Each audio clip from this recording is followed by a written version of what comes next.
But I wanted to get to a bigger point. Because the time comes, somewhat pun intended, for us to take the gloves off when it comes to Jake Paul. After I beat Mike Tyson, the amount of people saying this is rigged was crazy. And I can break his mentality, then I've broken Jake. So this is why it's going to be an interesting fight, because I just don't look at it from a physical standpoint. Stephen A.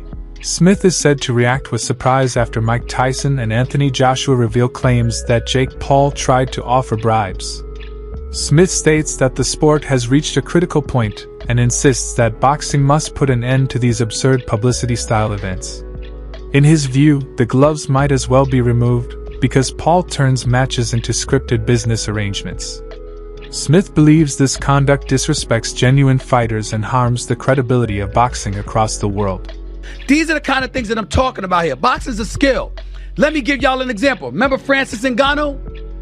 Remember that monster? That Nigerian nightmare? Remember him? And then we saw him show up and show a little skill against Tyson Fury, who came there out of shape.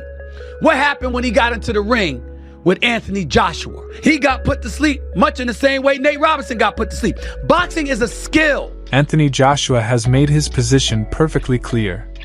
When questioned about whether he would take it easy on Jake Paul or adhere to any special conditions, Joshua completely rejected the notion. He emphasized that he fights genuinely, without any exceptions, as a world champion.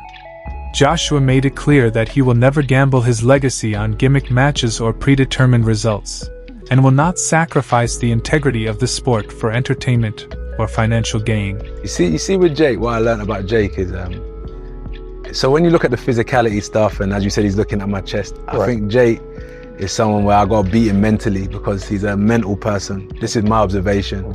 A lot of what Jake's preparation is based around is not only the physical aspects of training, but the way he thinks, meditation, breath work. And if I can break his soul and I can break his mentality, then I've broken Jake. So this is why it's going to be an interesting fight, because I just don't look at it from a physical standpoint. I know the person that's in front of me, and I know that I got to break it. That's why I said I got to take his soul. It's not just physical, I got to take your soul in the ring. Only person that can do that is God. I knew he was going to say that. Is he f***ing with your brain? No, I don't know. That's what I was going to ask, is how do you plan on doing that? Like, when is it going to start? Because I mean, obviously in the fights it's different, you know? But, I mean, when are you going to start taking it? I've just seen in fights when I can see someone's, let's call it energy, frequency leaving their body. And that's what my goal is to do the same to you. You have that instinct. You can see it. When you're fighting, you can just see a small glimmer of someone that's just about to start fading. And then you just keep exploiting that until some people give up, some people get knocked out. We'll figure out. But as I said, for me, it's not just going in there and being dominating physically. I want to break him down spiritually and mentally. That's some deep boxing you just broke down. Yeah. Mike Tyson is reported to suggest that Jake Paul tried to orchestrate certain parts of the fight. Tyson clarifies that money was never an incentive for him, as he is already financially secure and the match wouldn't alter his lifestyle. He states that he stepped into the ring one final time solely for personal reasons. According to reports, Tyson fought not for profit, but firmly resisted any attempts to manipulate the result. Away from this fight is not going to change my lifestyle financially. I'm a fighter. I feel good. I can do it. I feel I can beat this guy. Come on. Well, we're going to be in the building. I'm going to be there. Speaking of the exhibition with Roy, like when that exhibition happened, man, I felt like... Joe Rogan talks about a recurring pattern he sees in Jake Paul's boxing career. According to Rogan, Jake frequently picks opponents who are physically larger but strategically safer in certain ways, implying that these matchups are far from coincidental. Rogan argues that these fighters bring huge attention and name recognition, which benefits Jake regardless of the actual result in the ring. Using Mike Tyson as an example, Rogan explains that legends naturally draw audiences just by showing up. This creates a scenario where entertainment value often overshadows true competition. He suggests that the outcomes frequently seem to favor Jake, leaving fans to question whether these fights are legitimate contests or carefully orchestrated spectacles designed to maximize profit and exposure. Different thing with that guy. Well, it's like Matt always says, play to your strengths. Yeah, no but you know, you got to take that payday. I mean, what did he make out of that fight? He probably made $10 million or something. Yeah, and Jake Paul's very smart, man. Like he gets guys that he's bigger than, the only time he fought another boxer his size was Tom Fury, and he lost. Tom Fury, good fight. Tommy Fury, very good fight. Very good fight. You know, I think he's like any other young up-and-coming boxer. It's just everybody dismisses him because he's a YouTuber. For sure. It's easy to dismiss him, but I was there when he knocked out Tyron, and I was like, man, I'm done with this kid. I never wanted to corner another fight in my life, man. I was like, yo, he just knocked my boy flat out on his face, man. Jake Paul immediately rejects these allegations. He claims that people are making up stories simply because they resent his success. According to Jake, the notion that his fights are scripted is just a convenient excuse used by critics who cannot accept his growth as a boxer. He stresses that boxing commissions oversee these matches and would never permit any illegal manipulation. Jake Paul maintains that every opponent enters the ring voluntarily, and that he works hard to earn his victories. He believes that the constant criticisms actually show how he has shaken up the boxing world and challenged traditional fans to face a new reality they are not ready to accept. I beat Mike Tyson. The amount of people saying this is rigged was crazy. They showed this clip of Mike Tyson going to swing at me with a left hook, and he stopped doing it, but saw I had my right hand up. So he would have swung like this. I catch it and shoot. He's leaning forward I could have knocked him out. So that's why he stopped throwing it. And it's they play this one clip and it has literally 50 million views on TikTok, but the average... The fight between Jake Paul and Anthony Joshua revealed an obvious and risky mismatch from the very start. Former UFC champion Michael Bisping responded strongly, noting that Jake Paul was far from being at the level needed to compete against an elite heavyweight like Anthony Joshua.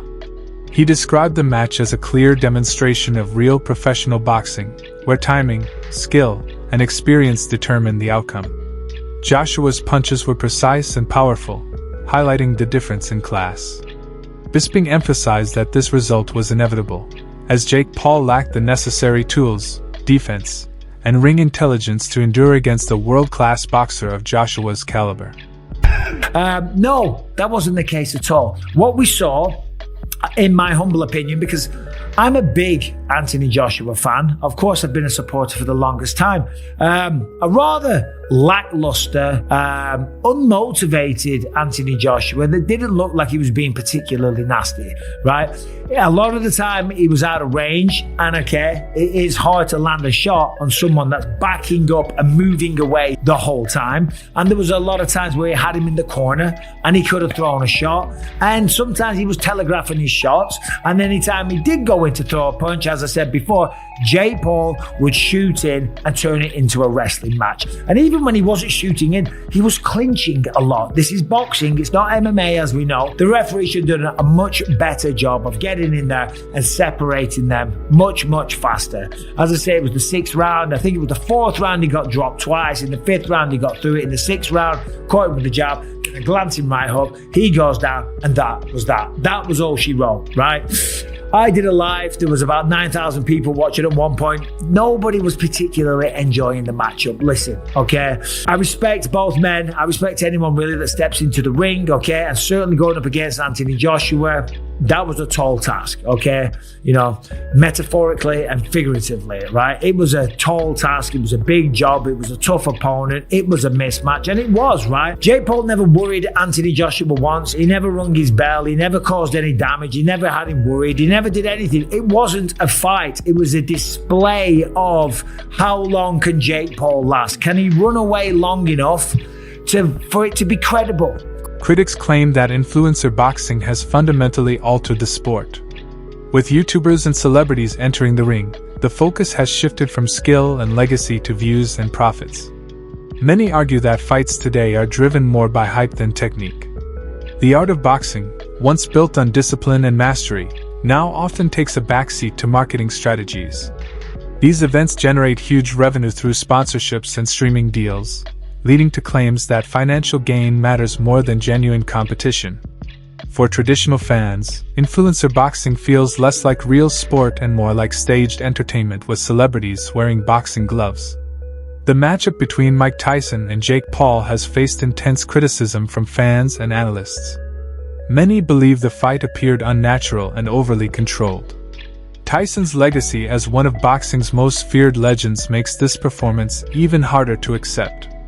Viewers question why Tyson seemed restrained and why key moments that could have changed the fight never occurred. For critics, this bout exemplifies the problems of influencer boxing, reinforcing the idea that legendary fighters are used to legitimize spectacles rather than compete authentically. As footage circulates, scrutiny grows. Observers note instances where aggression seems muted and pacing feels deliberately calculated. The rhythm of the fight does not align with what fans expect from true high-stakes boxing, fueling further suspicion that the event was staged to protect certain narratives.